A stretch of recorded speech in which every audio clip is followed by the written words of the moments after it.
Today's sponsors are Angelo's Interiors, specialising in kitchens, bedrooms and bathrooms.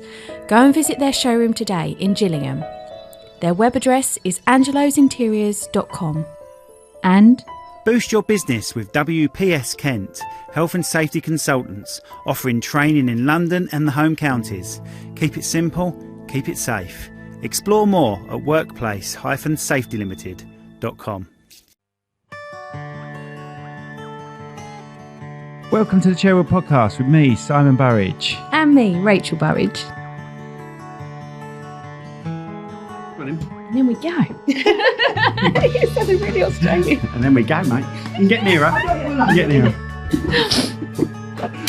Hi, this is Dayzee from WPS, Dream Academy, Unshackled and the other million things I do. There we go. So Dayzee from the other million things you do. How you doing? Yeah, not bad. Go on then, time. How long do you think before that falls off the wall? Then it will go to a charity of your choice. 37 minutes. Ooh. 37 minutes. From now? From now. 37 minutes, okay.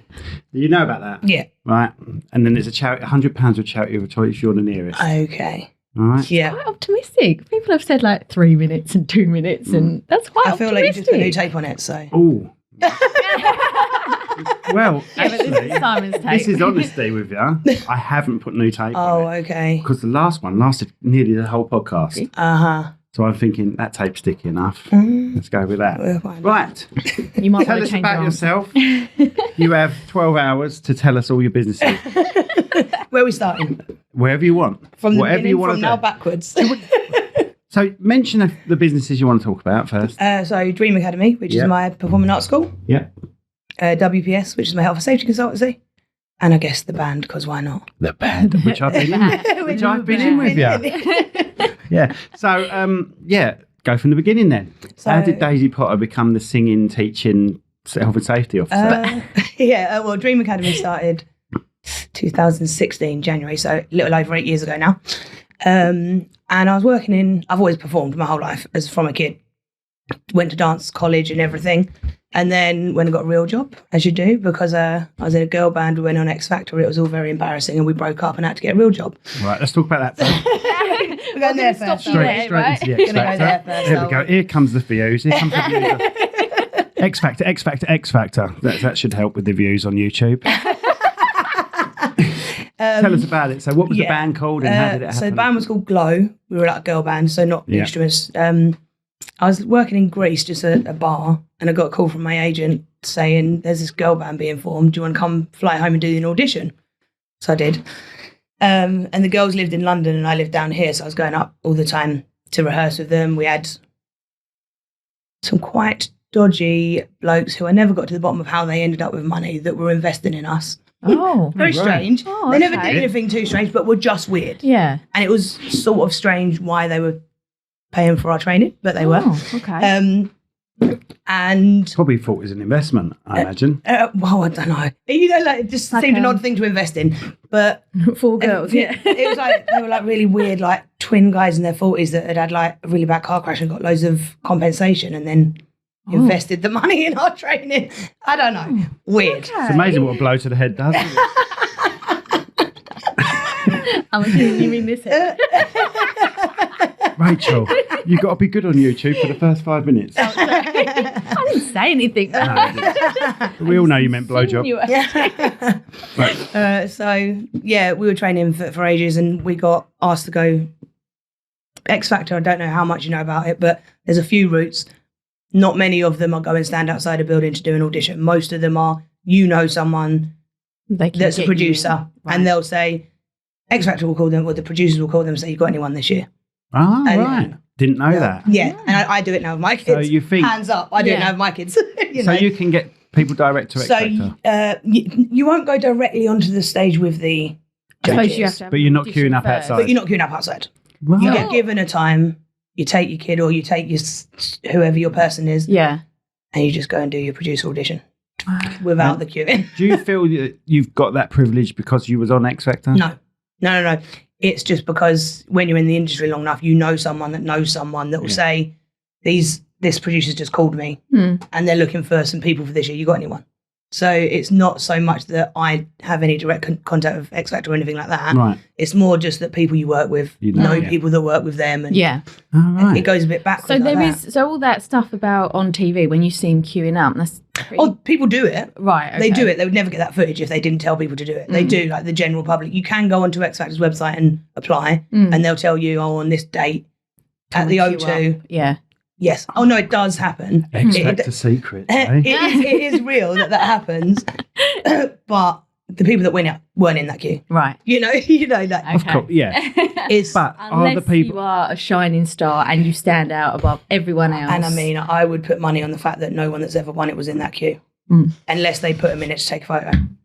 That's what I was about to Potentially. say. Yes. Because when the piano kicks in, they need to be in that queue. Yeah, like they need When the some, sob story happens, they need some to photos. So they. But it's usually the queue inside, never the queue It's on the never the queue. outside. or yeah. they're sitting in Yeah, the the audition suite. like Yes. a large green which room. all of that obviously is real. You do still go and sit in all of that. But yeah. So, anywho, went on. I should never have been in a girl band. I'm not a group singer. Never have been. I'm a solo singer. Always have been. So I should never have done it. But I was 19. My agent said go and do it, so I went and did it. Oh, I was so off. Should have put new tape on. Sorry. See, I thought you misled me there. I thought you got new tape. Yeah, sorry. You're out the window. Scratch her name. Go on. Yeah. And this ruins the conversation now. Can you remember what you was talking about? Yeah, X Factor. Something about X Factor. All right. So we went to this audition. Should have been a girl band anyways, but whatever. You're 19. You're like, yeah. Someone Yay, says, this fun is TV, opportunity. this is Yeah, fun. yeah. So we went along. I can't even remember what song we sung first. Some crap that was out at the time, something that was new at the time. And it had like full on dance routine and everything. And they like played the music and then we went to start and then they paused the music and it threw us off and then they started playing again and it just threw the whole thing off. Oh, And it was, like, as we're all doing it in my brain, I'm thinking, Yeah. I'd rather just leave. I don't even want to hear what they've got to say, really, Yeah. to be honest. Yeah. I'd tell me where to go as well. But did it all. Went for obviously have the comments from the judges and I'm thinking, oh God. Anyways, they all said no, obviously. They were like, look, not this year, girls. And to be fair, it was like not bad enough to be funny, but not good enough to be good. Yeah. So like, Yeah. I was like, oh, at least it wasn't like, comical that So they did it get televised? or- never got televised. Oh, right, okay. Thank God. Although they don't tell you if it's going to be. Right. So then you Okay. sort of have you to have see to watch the if show. it does. Yeah. But anyway, one of the other girls in it was like, let us do another song and started singing. So then we obviously like, we couldn't leave her on her own. So it was like mortifying. Like, That's desperation. it was mortifying. So then after that, obviously the band just broke up because we were like, gee, this clearly isn't for us. Yeah. Yeah. Do you still speak to but- them or? Yeah, I do. Yeah, I do still speak to them. And neither of them particularly sing, but did a bit after. Right. But about 5 or 6 weeks after that audition, I got a call from one of the other girls saying, have you seen the paper? This is 6 o'clock in the morning. No, I haven't seen the paper. I'm in bed. Anyway, she was like, go and get the Metro. It was like the Metro, the Sun, the Mirror, centre page, whole thing was us. Oh So my we're God. like, they're going to show it. They're going to show it. They're going to show it. Turns out, I think the way it works is the press don't know who's got through. And, Oh, right. so the they press- just take photos, and whoever they Is it think. slagging you girls off? Not really. It was just like it was just the advert of, this year's This X Factor, it's coming yeah, up, yeah. don't forget to watch it on TV sort of thing. But like massive photo in the middle. We were And like, they didn't even use they it. didn't even use it. But obviously then it was another 6 weeks of us thinking, they're going to show it. They're going to show it. They're going to show it. So every So Saturday you every were Saturday playing, you're watching it thinking, please no, please no, please no, please no. And then like finally they got through all the open auditions. We were like, oh, Thank God for that. I don't think I've ever known anyone to be like, thank God they didn't show Yeah. my like, stuff oh, on TV. God. But there's nothing worse than that, is there? And was it's awful. not even your fault. It was a hiccup with the actual. Well, we weren't good enough either. Right. Okay. But that did throw us off. Like either way, we wouldn't have got through it, 100%. Now, was this in your ears, this music? So did the judges know the music had gone? Because Oh, no, it huge was- a cappella, isn't it? Oh no. So this is like, you don't go in. This was like before you went in the rooms and stuff. It was in the O2. It was at the O2. Right. Oh, right. Like in front of 10,000 people, not just the judges. Oh, right. Oh, God. Mm. Oh. Did you not get scared? I can't remember if I was scared at the time, to be honest. But When I think of it now, I'm like, that's She just wore brown trousers, that's all. that's mortifying. So not just it was No, not just the judges, like thousands. Oh my god! Because you've been on the X Factor final, weren't you? Pop Idol final. Pop Idol. It was Yeah. Pop Idol. Not singing. I wasn't singing. She was behind the judges. She's excited behind the judges. I was A about little 14-year-old or something. Yeah, no, you have to be 16 to be in the audience. Oh, do you? So I was definitely over 16. And they moved you. No, they moved my parents. They moved, yeah, you were behind the judges. And they were like, oh, there's couple of ugly parents there.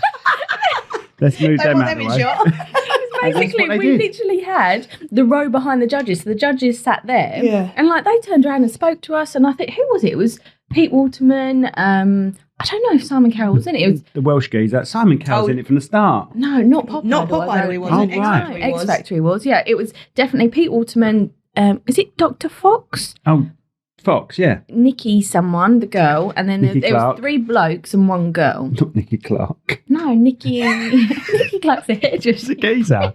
Yeah. Just a second, they go, oh yeah, you can see it. Who's the best person to get to do this? I'll tell you what, Nikki Clark ain't doing much. Yeah, we were literally sitting behind there, and because obviously they looked at the shot on the camera. And my mum and dad were in the shot. They were like, right, we're going to have to move you. So if you 2 girls stay there, you 2 come and sit with us. And they put them like right at the front, but way Out over of the shot. other side. Brutal, isn't it? It's brutal. And they're like, oh, great. But this is, and it is like, and now because obviously now the kids I'm teaching are going to do like the Voice Kids and all this kind of stuff. I won't even let them go until I know that they really do understand this is not about you. This is a TV show. Yeah. This isn't about you. It just might be a good little kickstart. You're going to meet some cool people in that, but this isn't about whether you're good or not. Yeah. It really isn't. And none of those shows are about, they're not. They're No. about who's got the best story, who's got the best backing, who's the best content for a TV show. That is what it is.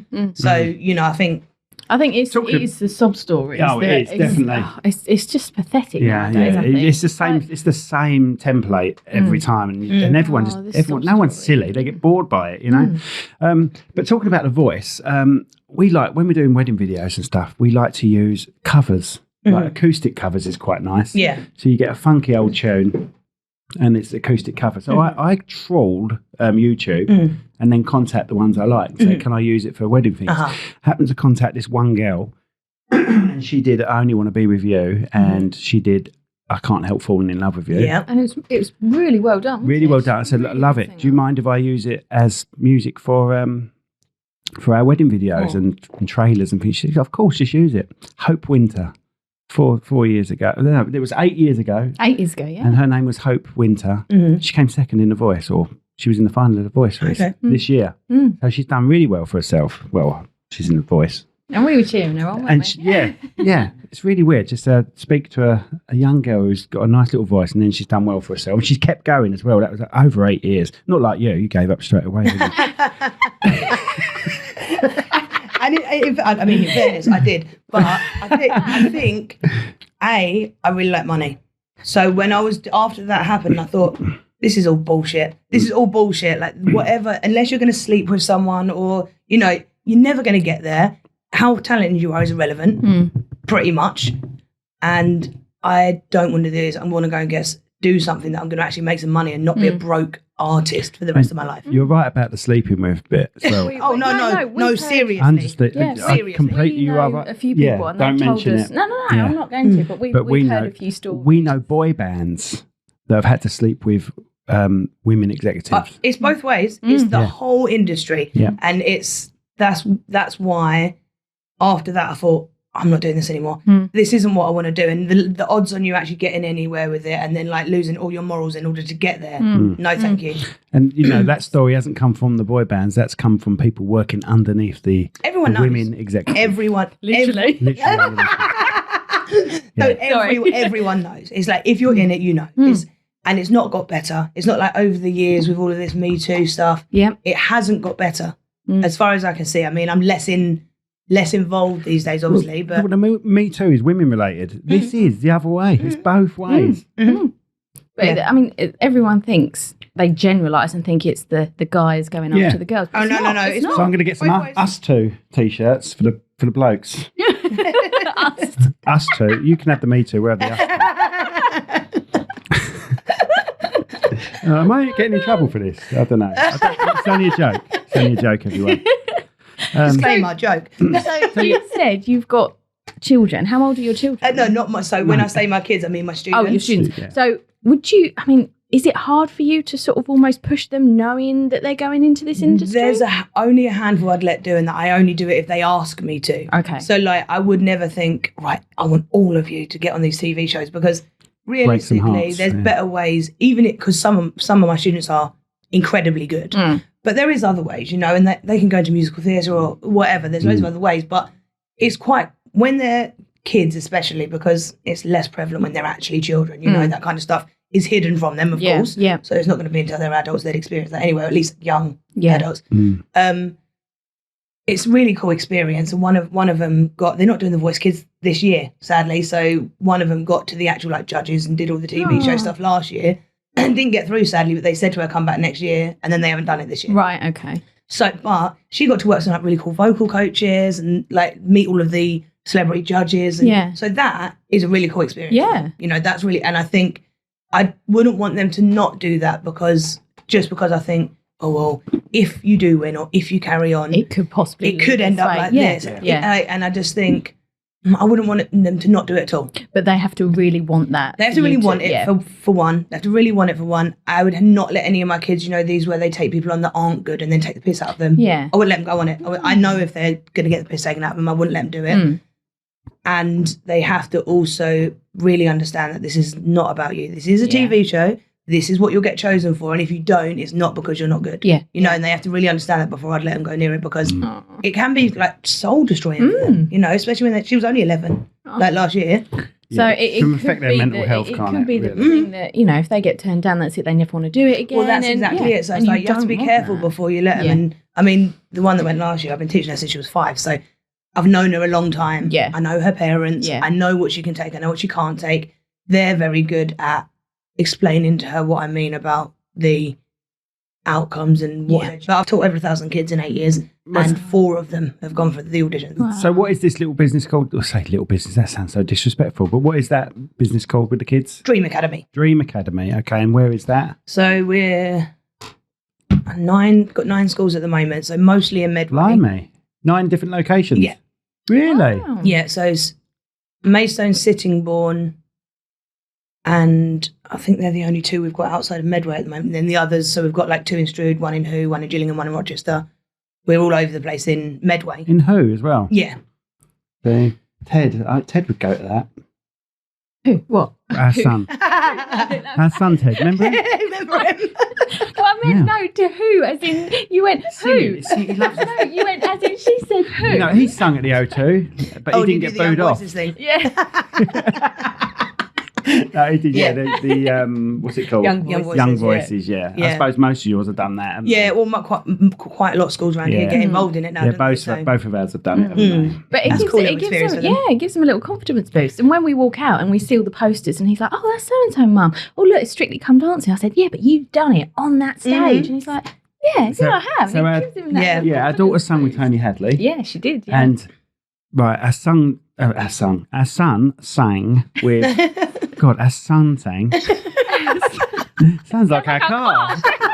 Samsung or Sanyang or whatever it's called. He sang with that rapper, the teacher, literal guy. You know, loves the teacher books. That in COVID did all the raps. DJ Grammar or something like that. It's called. He's brilliant. He's really very good. Yeah, very good. So, no, it's all right, wasn't it? Yeah, bless him. He was just like, I like singing, but he has got a good little voice when he sings in the car. Have you ever been to that Young Voice? No, I've seen like all the footages from the stage is the other way around. So the parents sit on the stage because they need that half of the stadium. And I'm saying it's literally half of the stadium is kids. I think it's 9,000 school kids there singing. And it's just a fancy risk assessing that. Man, yeah. Oh, that's a nice segue on something. imagine, I need to wait. And then like 9,000 kids. And trying to find your kid. We managed to find him this time, didn't we? We did, yeah. Zoomed straight in on him, which was lucky. I think when Tilly did it, we didn't have a good enough camera phone, did we? I think because the teachers didn't teachers didn't know where they were sitting. Oh, so you didn't know which So we were literally like, oh my God, where is she? And I remember her teacher just saying, I'm wearing a bright pink t-shirt. So we had to literally look for all the teachers wearing a bright pink t-shirt. But for Ted, the teachers actually text all the parents saying, just to let you know if you're coming tonight, this is where we're sitting. So and they actually took a picture so we could find that picture and then match it. Yeah, that's handy. So this we'll bore people with health and safety in a minute. Yeah. We won't talk too much about that. It's very boring. If you would need some health and safety, then I can help you. That's the boring bit, isn't it? That's the real job that I ended up in. This is what I like. She's gigging, but she's gigging with her dad. And I love my kids to gig with me eventually if I'm still walking. So your dad's a bass player, and I've stood in for him once. I say once or twice, but it's only been once, really. It's been once at a gig. But I did get asked to do tomorrow. Yeah, and lovely little band actually. And your guitarist, he's a good guy. And he's, sorry, I'm going to say his age. He's about 50 something, isn't he? Yeah, early 50s. Don't know exactly how old. But he's only been playing for 4 or 5 years, he said. Yeah, not that long. Yeah. So honestly, he's as confident as anything. He really is. He's a good guy. And I even said that to him. I said, you should be proud of yourself. Like people starting that late never usually start gigging. And he really does work it. If you know what I mean. Like I pick up sax now and I'm learning a bit, but I've never really got really good at an instrument because I can't be bothered. Like I do it, I play for a bit, and then I think, I need to do this like 7 hours a day. I ain't got the patience. I just haven't got the patience to be that good at it. And don't get me wrong, I've had to work obviously bloody hard at my voice, but I've done that my whole life, so it's never really. So that comes naturally almost. Yeah. I've been doing that since I was a kid. I've spent good 30 years learning how to sing. You know, so but I did pick a guitar up when I was younger. Had a go, got frustrated that I wasn't good enough and gave up. And I always think as an adult, I wish I didn't do that because it would be just as natural. Yeah. If I'd have stuck at it from 9, 10 and stuck at it, it would be just as easy as singing is. But yes. I've got to be honest, you're the only person I've ever been with that could play sax, stop playing sax and go, will you go to bed with me? I'd be worried. In fact, we do that song, but I never actually say that line. Never say that line. Say that line? Oh, right. You just go, I just do that, You know, it's that song that goes in my head. And goes, say will you go to bed with me? No, it's that. Do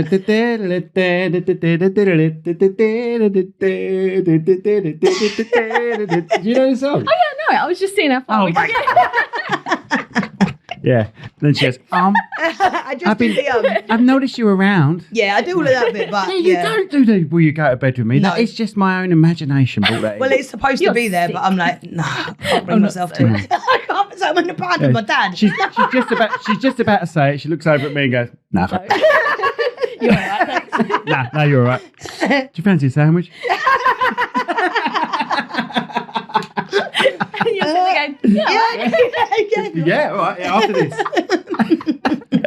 But I've seen you play sax before. Me and Tilly and they came along. Yeah, we came and saw you, and we played. Yeah. And I just thought you were amazing. And then you sort of play, and then you sort of put it down and carry on singing. I'd be like, oh God, right, I've got to do this now. And I'd be like sheer panic. But I'm not very musical. I can play a wind instrument, but playing it and then singing and getting straight back on it. Sometimes I think, oh God, I need like a second pair of lungs, one because obviously singing. Some of the songs we do are big old songs as well. So in between, you sort of want a big breath, but you don't get a chance to because you just do sax and then you're straight back into a line. And you're like, Why did you snigger when I said I could play a wind instrument? You're so perverted. You're so perverted. Not the pink oboe or anything. One-eyed piccolo. I'm actually like your feeder for all this. You are. Everyone thinks it's me with the bad ideas, but you just whispering. You whisper it into my ear, and I'm the idiot that just splats it out. You load the gun, and I bloody fire it. And I go, Simon, you can't say that. Yeah.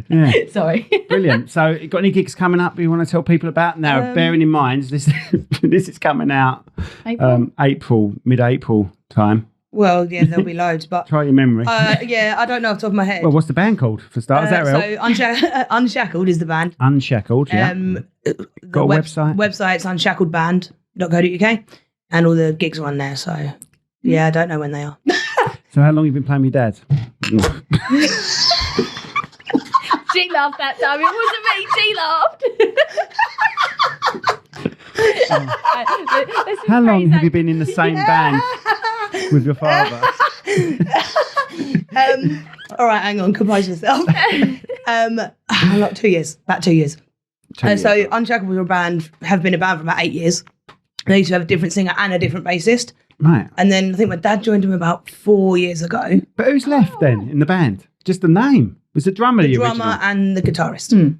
So But you said 8 years ago. He's been playing for 4. What was he, just using a triangle for the first couple of years? I'm sure it's 8 years. Maybe it's like 6. Maybe he's been since he started. Is when they did it. So Fair like enough.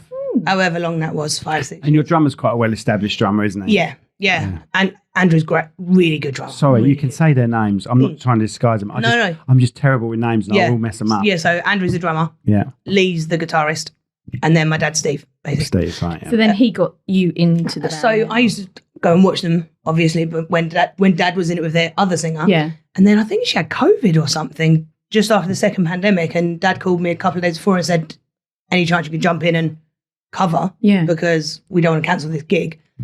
So I did. And then I can't exactly remember how we ended up with her leaving, but I think it was going that way for whatever reason. And then that gig said to them, any chance you could do another gig, but with her again? And then it just sort of happened. Yeah, and then... So had you been gigging with bands and stuff at this point? Or was not this your really. first I mean, gig not with really. band? Yeah, not really. It was my first, really? it's my first actual band. Really? Yeah. I thought you'd been in loads. No, never been in another band. I've stepped in for people and Dept, and I'm always at open mics, and I'll jump up if I'm watching a friend's band. They'll often be like, "Do you want to jump up and do a couple of songs?" Oh, saying that, in August, I'll give you the date later. It's my 50th. Yeah. And I'm inviting loads of muso friends, and we would just jam something. Yeah. What the hell is muso friends? Musicians. Music. Oh my God. You're so I'm being cool. trendy, mate. I've got to try and grasp this. I'm getting old. I've got to grasp whatever I can. My musician friends. So yeah, if you're free, come along. Yeah, give us a date. It is an August one though. August Saturday. You might even be gigging. Maybe we'll have a look. We've got so offended a if you couple don't of turn dates. up. Just do it like from 2 p.m. till 2 a.m. At some point, I can turn up. That's not a bad chat. We could do a full-on day festival type thing. So when I said to you, do it as a festival, you went...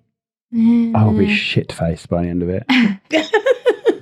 But yeah, we're just going to jump on. We're even going to let non-musician people sing. I was going to say, please don't say you're going to let them pick mofo. up instruments. No, you're not touching that. Yeah. What did you call it? Believe me, it'd be one of my crappy bass guitars out on there. Yeah, don't touch it. Yeah. Well, saying that, your very nice one last time just got dropped straight out the face, didn't mate. it? And that was by you. So. I didn't even use it. It was my backup bass. It's got a graphite neck on it. What is it? It's your... Oh, it's a Fender jazz bass, and I replaced it with a lovely graphite neck.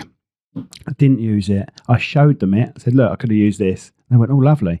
Didn't zip it back up. Yeah, didn't do the clips and just put it back. I just didn't zip it up, walked out to the car park, and Bang. it hit the road face down. And oh my God. I was Did you just want to like well, cry it's and the real stroke road it? worn, though. Yeah, A lot of people pay to have it road worn. I literally had Just it road drop it, worn. just chuck it on the floor. And I never even used it. God. But you Have you managed noticed to there's get a it downstairs? face on my other one? Did you notice the face on my other one? Not from memory. That's her face. Her face on my pick guard. Because every time I buy a guitar, I put her face on it so she doesn't go, where the fuck did you get She goes, oh, there's a nice picture of me on it. So they've all got the same face on, so she thinks they're all the same guitar. Top tip, people. Yeah. Top tip. And also... And he's always said to me, when I die, please get these valued because I probably haven't told you the correct price for these. Yeah, So that's don't just sell my them. worst fear is selling my guitars for the price I told you I bought before. And I've got like 15 basses. Yeah. Oh well. Do Where you was enjoy it? playing with your dad though? Sorry, going back to the Go- conversation. Yeah. Do you No, enjoy great. playing with your dad? Let's not go back there again. Why didn't you laugh when she said it? Because the joke's done, isn't it? Yeah. Fair enough. And you're As long as it's just you're not really my- seedy. Yeah. That's what I'm worried about. Because it's coming from me, it's obviously perverted.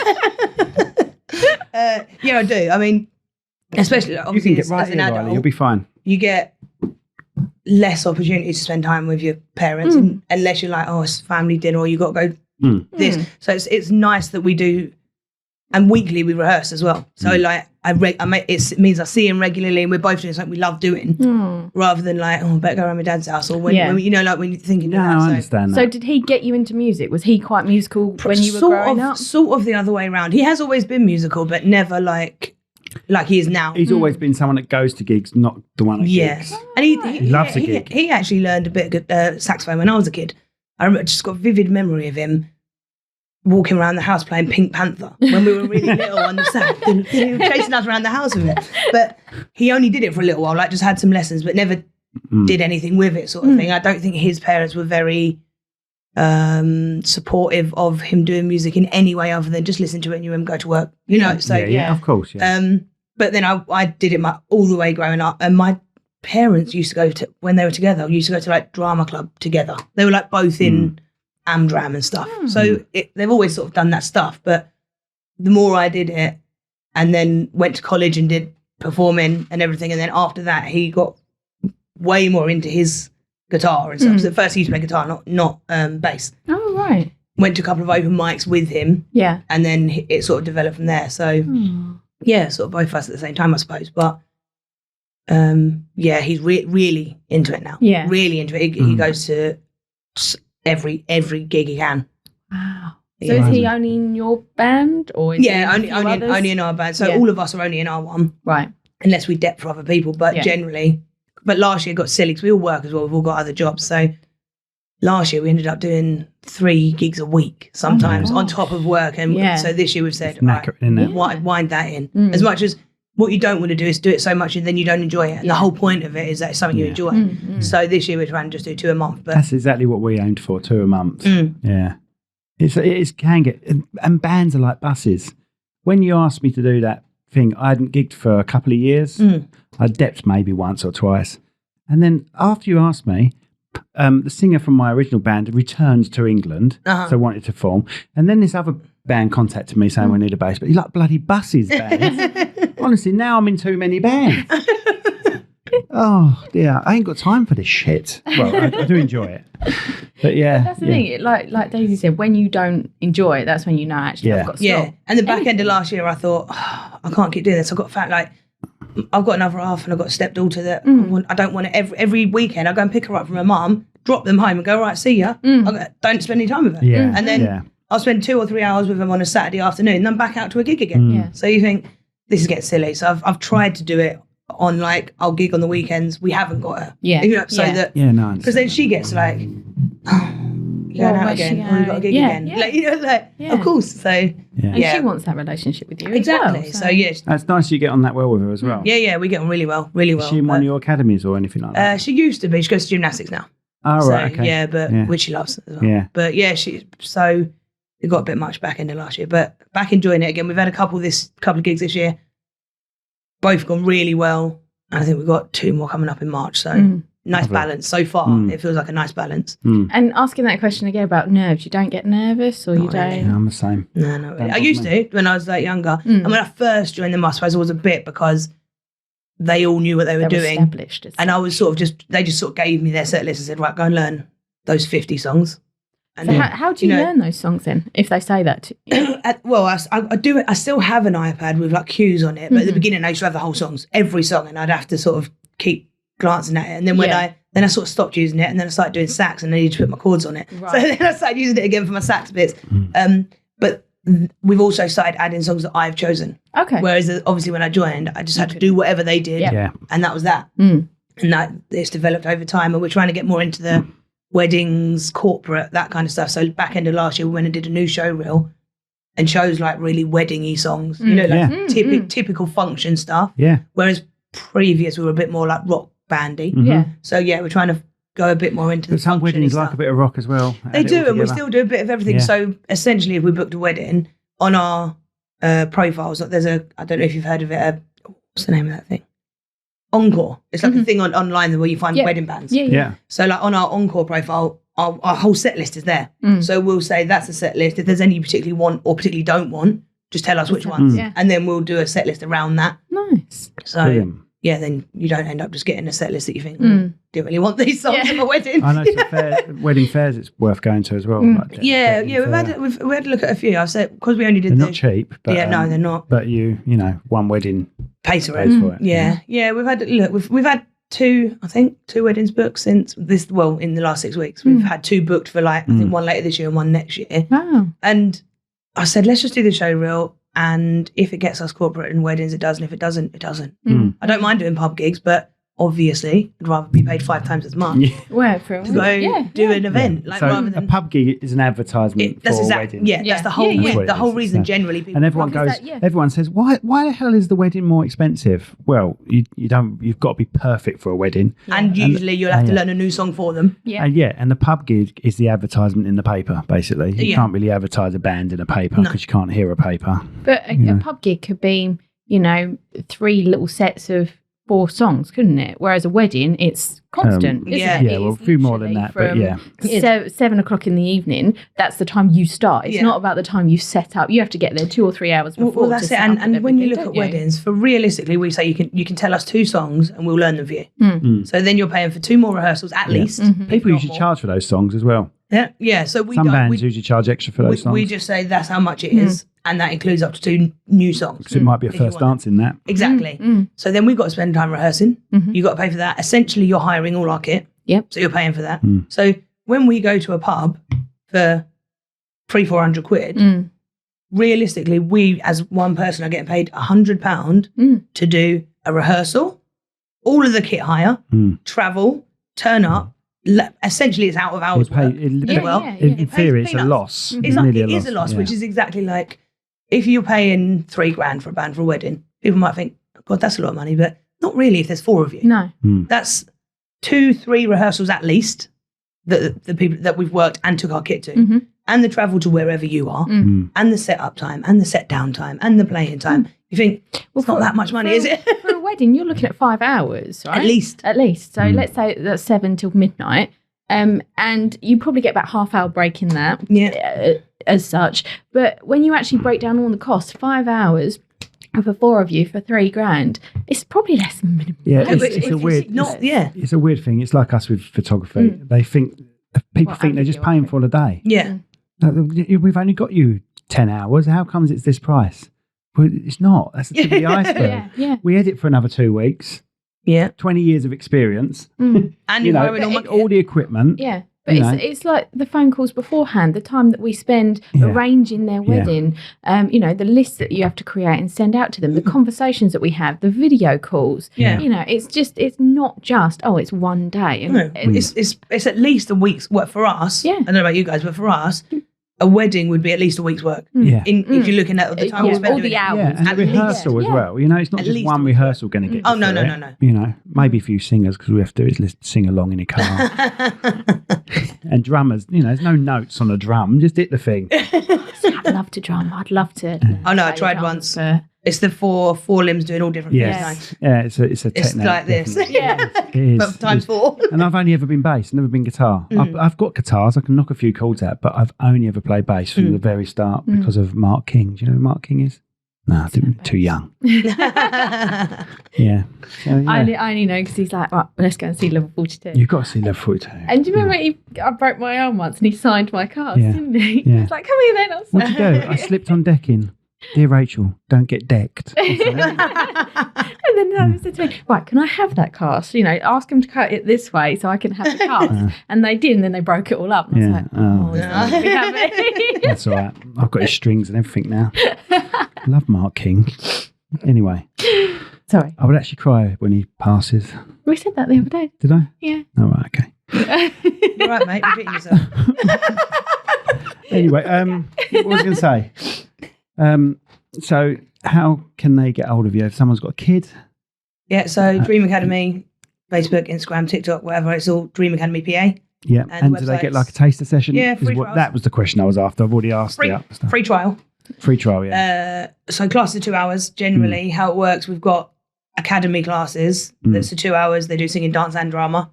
And that's mostly for confidence building. They work towards a show. We've got our own syllabus that they work through.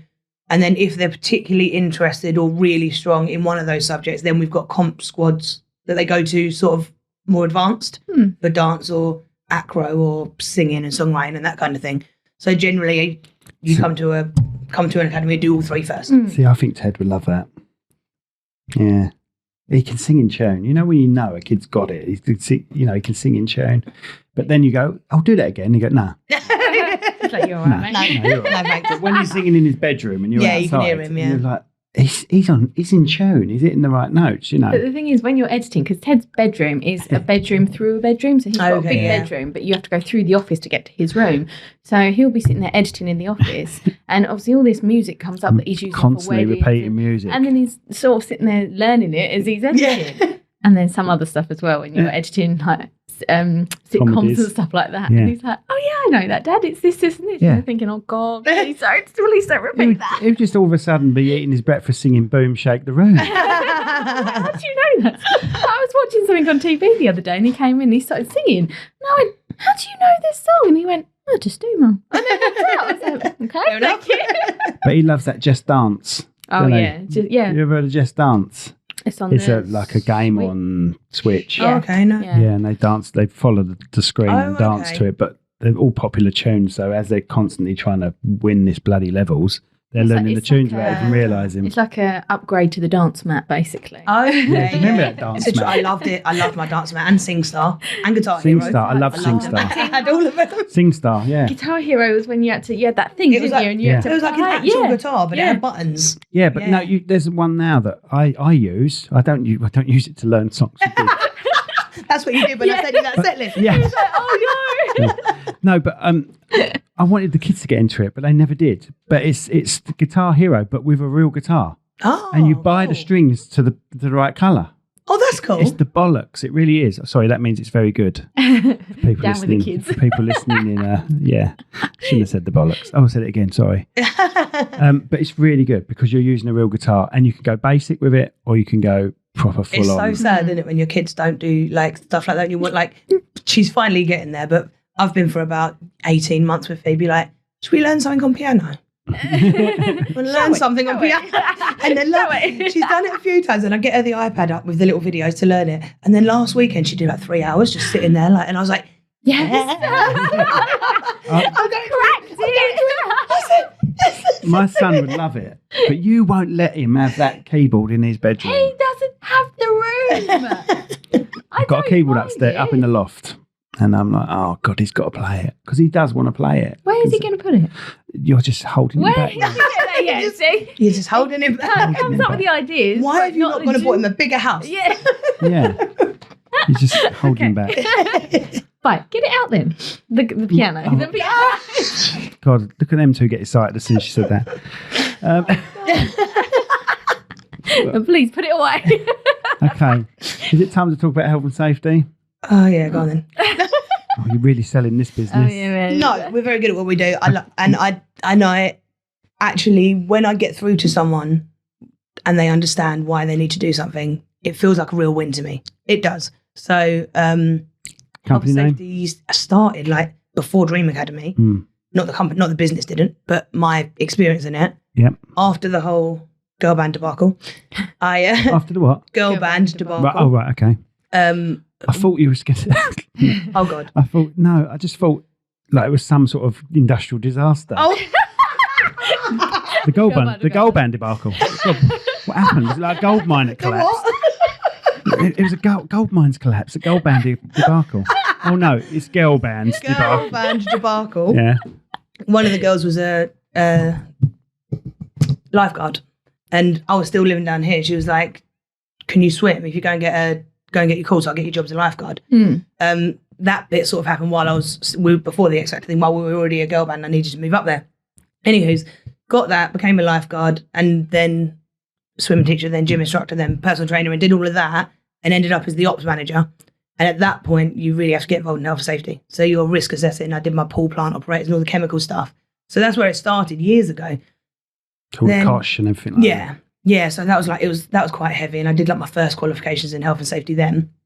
And then it was when I was working there, I was interviewing 16, 17-year-olds for jobs like lifeguard, working on the CAF, that kind of thing. And every time I interviewed him, I thought, what's wrong with them? Like, why are they so bad at this? As in the interview process, not the job. Yeah. Nervous, don't answer the phone. I thought, it's performing arts, isn't it? That's why I've never had this problem. Because I've spent my whole life performing in front of people, speaking in public, and it never occurred to me that actually that has proved really instrumental to my life, aside from being a performer. Just generally. Yeah, just generally having that confidence and being taught to be articulate when you need to be and answer the phone and confidence. That's what started Dream Academy. See, people think confidence is not making a mistake. Oh, no. Confidence is not caring about Confidence is confidently making a mistake. Yes. And knowing how you to make a mistake and learning next to it. You make a mistake and you use it. Yeah. You know, you say, oh, I messed that up, sorry. Yeah. You know, and it doesn't matter. No. It doesn't matter. Yeah. Even if you're gigging and you make a mistake, the audience aren't going to care too much. They're going to laugh with you when you go, oh, messed that one up, didn't I? Yeah. Either they won't notice at all if you don't say anything, or if it's a real bummer and you just go, yeah. Sorry, generally guys. people will be like, just laugh and you laugh move on. it's You know, gone. look, But some people think, oh, that audience has gone home and they've thought of nothing but that one mistake. like, they definitely haven't. They don't care. Don't care. They don't care. Most of them didn't even know it happened, honestly. Robbie Williams don't know his own lyrics, does he? He messes his lyrics up all the time. You know, there's bands that do it all the time. Who did your mum and dad go and see? Sympathize. All you gotta do is sympathize. Not sympathize, is it? All you gotta do is da da da da da. Ooh, criticize. What was his name? The bloke that sons that. He's not shit. I think he said he's shit, but he's not shit. He sung at the O2 and he just kept stopping the band. No, that ain't right. Let's go again. Oh, Jesus. The whole night he was doing that. The whole night. But no, everyone still loved him because he's at the point where he doesn't care. When you get to that point, you think, well, if people are paid money to watch you in the O2, they're going to let you do whatever you want. Really, Well, Elton John, look at Elton John. Oh, God, did you? Oh, in the when he lost it with the sound man. Did you see the video in the lockdown, though, when he did that?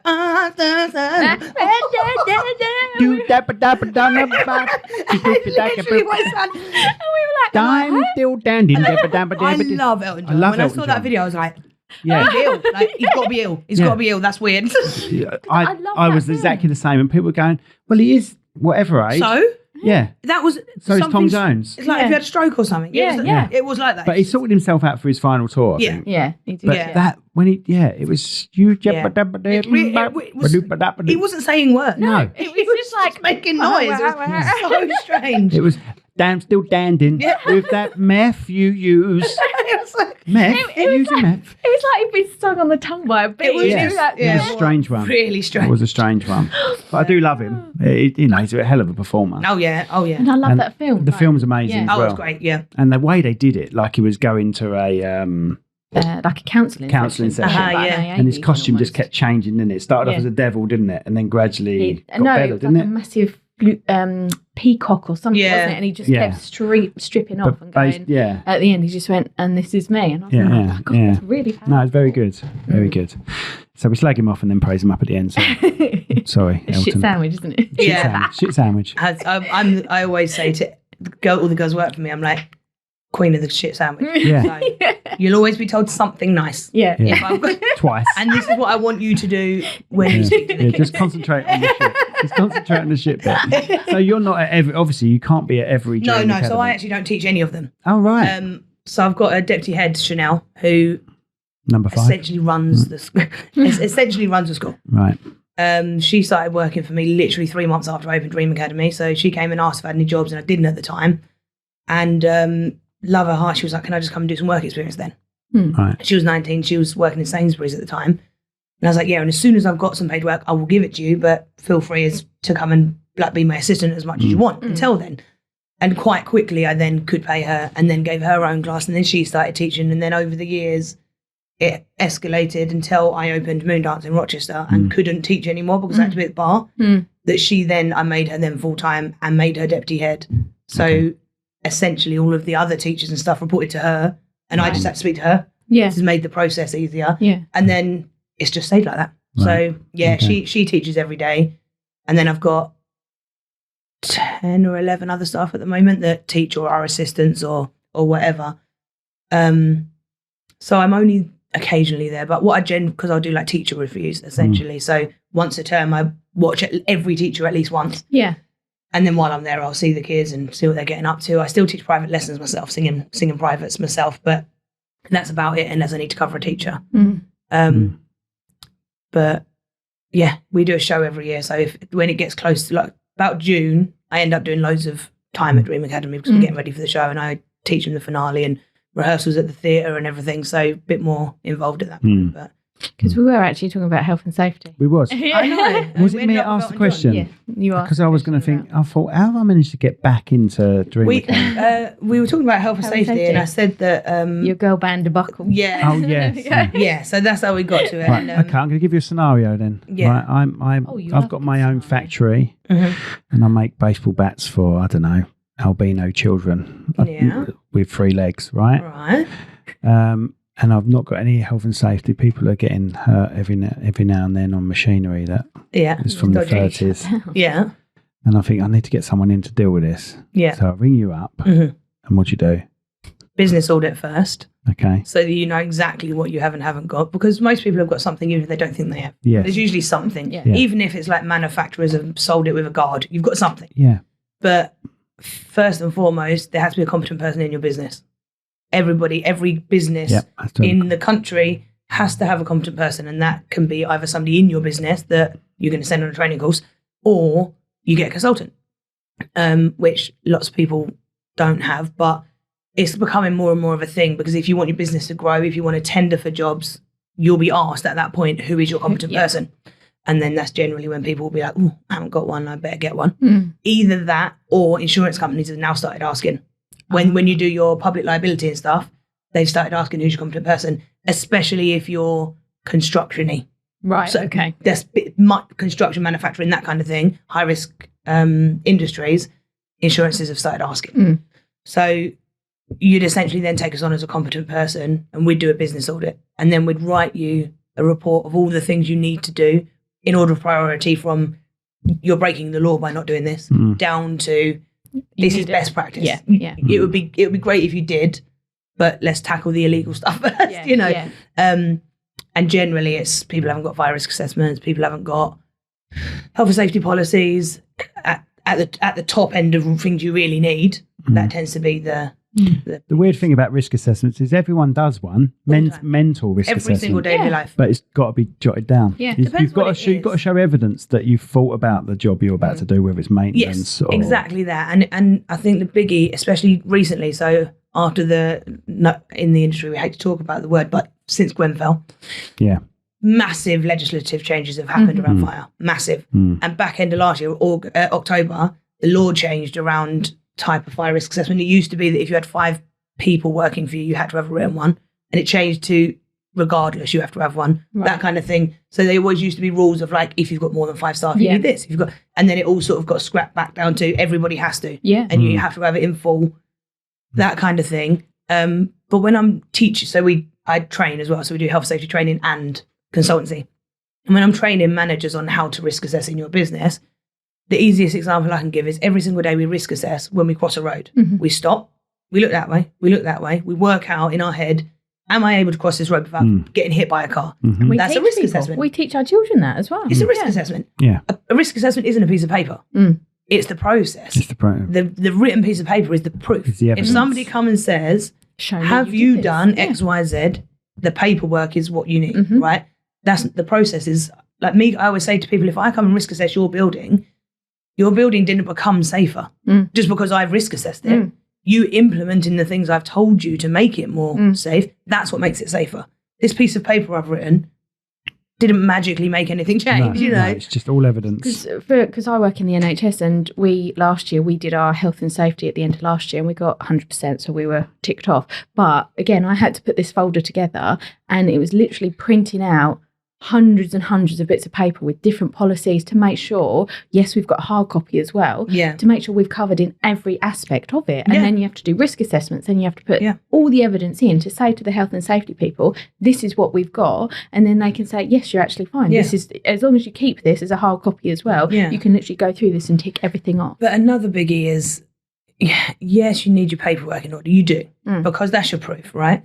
But there's no good having a policy. So I won't write someone a policy and just say that's now your policy. Yeah. I have to work with them because you have to agree you're going to follow that. Yeah. There's no point having a policy in place that you're not going to follow. No, just don't bother then. Yeah. You're not any safer. Other than you're sort of safer if you have a visit from HSE or whatever and you haven't had an incident. Yes. But if something in your business goes wrong and that's why you get a visit, they're going to go, you've got a policy. Why weren't you following it?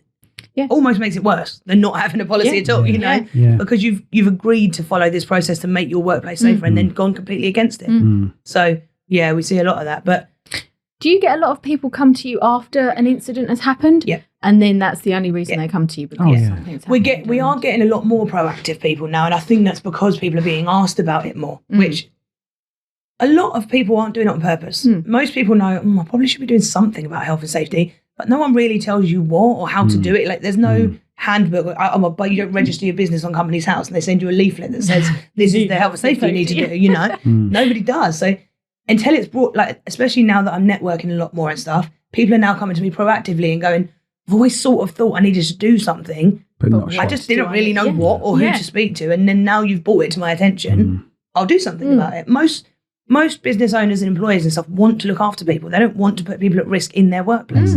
It's just that they don't really know how not to. do. Yeah. See, I've been lucky. I've had 30 years of a company that are shit hot on safety. Yeah. You know, so I know about risk assessments and method statements and near misses. Yeah. You know, And near misses are a big thing for people not reporting. Yeah. Big. Yeah. There should be, it's like a pyramid. There should be a certain amount of near misses. And at the bottom, you know, and it gradually works up to the one incident at the top. So, yeah. Oh, we've got something called Daytex at work, and we have to literally, if you cross the road and hurt yourself, you have to put that in. You know, if you trip and fall, because there's a reason you've tripped. Exactly. But also near misses, I think, are quite often, people don't really know what near miss is. So a near miss means nothing happened. That's what it means. It means it could have and it didn't. So if you trip in the road and you literally bang your toe, that's an incident, not a near miss. That's an incident. A near miss is, there's a book on a shelf and as you're walking toward it, it fell and it landed in front of you and didn't hit anyone. That's a near miss. And then if that book actually hit you on the head, now it's an incident. Yeah. So I think that near misses get really underreported because people are like, well, nothing happened. So why would I report it, you know? Yeah, you know, a hose pipe on the floor, not reeled up. Over a walkway. But because no one's tripped on it, that's a near miss. So trying to explain, especially to company owners, the importance of reporting them, because that book, you don't want that book to fall off and not hit someone 20 times and no one say anything. You could avoid it hitting someone ever. And to notice it's a learning experience. To notice that book up there is the risk assessment. Yeah. And to say that needs to be moved before it hurts someone. Let's not wait till it does. And then, you know, it's just proactive. But I've got a trainee at the moment that's just doing her exams. And it's like I'm almost learning it again because she's now asking questions that you think, I ain't thought about that in years. I haven't really thought about that. And now that I'm sort of making sure that she understands everything, it's bringing it back to the forefront of like, this is when people don't know anything at all about it, how are we going to approach it? Yeah. So do you have to go on training courses to update yourself on new safety measures? I don't have to, but I do. So I suppose sort of I do have to. So I'm a member of IOSH, which is the Institute of Occupational Safety and Health. And to keep your membership, you have to do 30 hours a year CPD in some capacity, whether that's watching webinars, going on training courses, whatever it is. But I do anyway because I want to. I've only gone back into health and safety in the last 3 years. When COVID happened, lost my bar, came back to health and safety because I thought at the time when the first lockdown hit, I was running a hospitality business and an entertainment business. So overnight, gone, you know, just shut. Luckily, we managed to do the kids stuff on Zoom and whatnot, but still wasn't fun. So after the second lockdown actually happened and I did lose my bar, I thought I need something recession-proof here. I've got to go into something. And because I'd already done health and safety previously, I thought that's the route, isn't it? That's where I'll go. So in the second lockdown, I did some more higher level qualifications and then have carried on doing that. But I'm still relatively, there's so much to learn in it. I'm still relatively new in the journey, I suppose. There's so much I can learn that I will keep doing higher level qualifications to get me further along because it does change rapidly and it's only getting more stringent and it will continue to. So especially like you said, after COVID, everyone was shit on safety and everything. The other thing that puts people off with risk assessments, method statements and safety in general is the paperwork that goes with it. Exactly that. And that tends to be why people come to us because I can teach you to do it if you want me to. but I can probably do it 5 times faster than you, way more accurately than you, and you're going to be more covered because I'm qualified to do so. Yeah. Most people go, I'm whatever I am. I'm a plumber.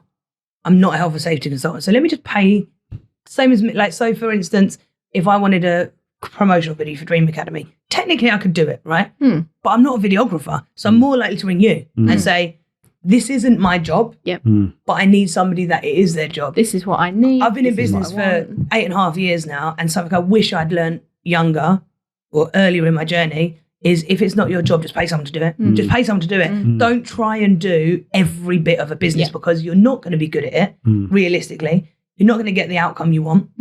And it's going to waste up time that you could spend doing the thing you are good at and making more money.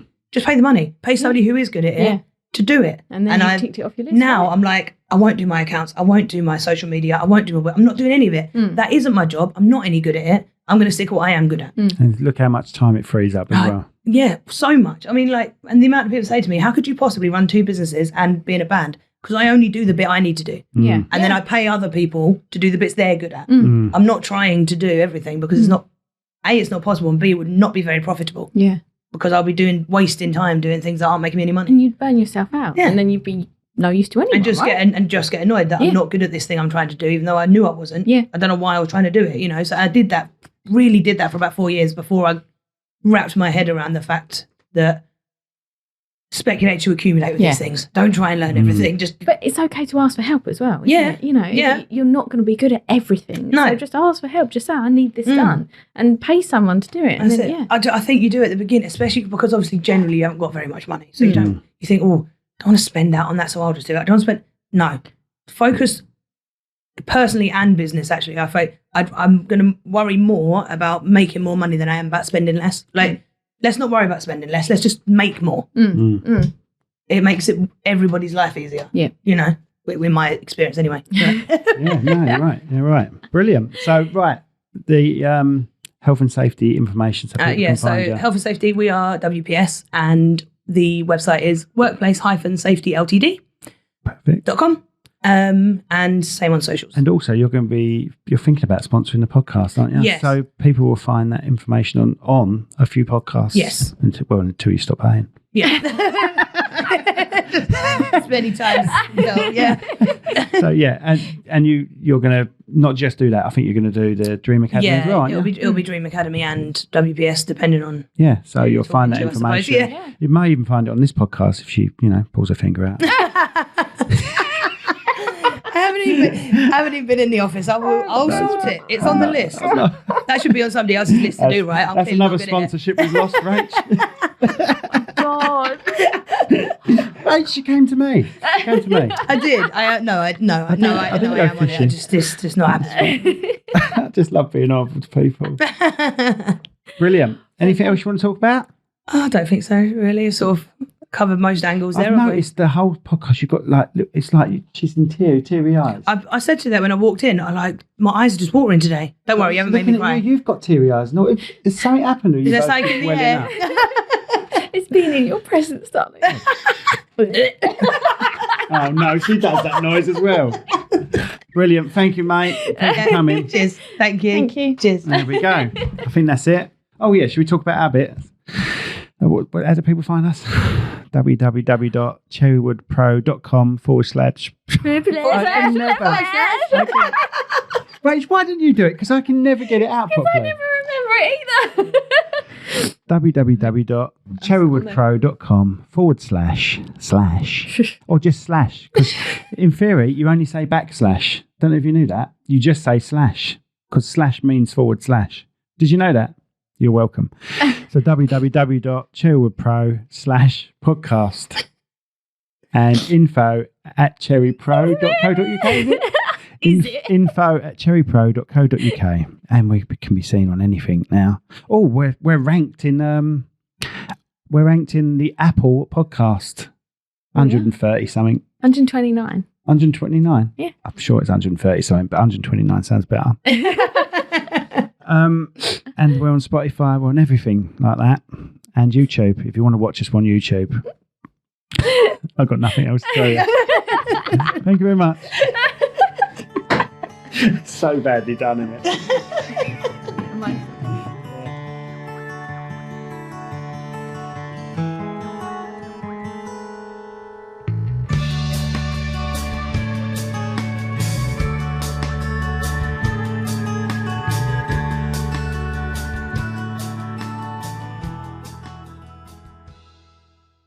This podcast has been brought to you by Snugdubs Camper Van Hire.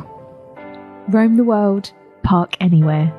That's snugdubs.co.uk. This podcast was brought to you today by Austin's Eatery on Station Road, Strood. Try the Viking Challenge.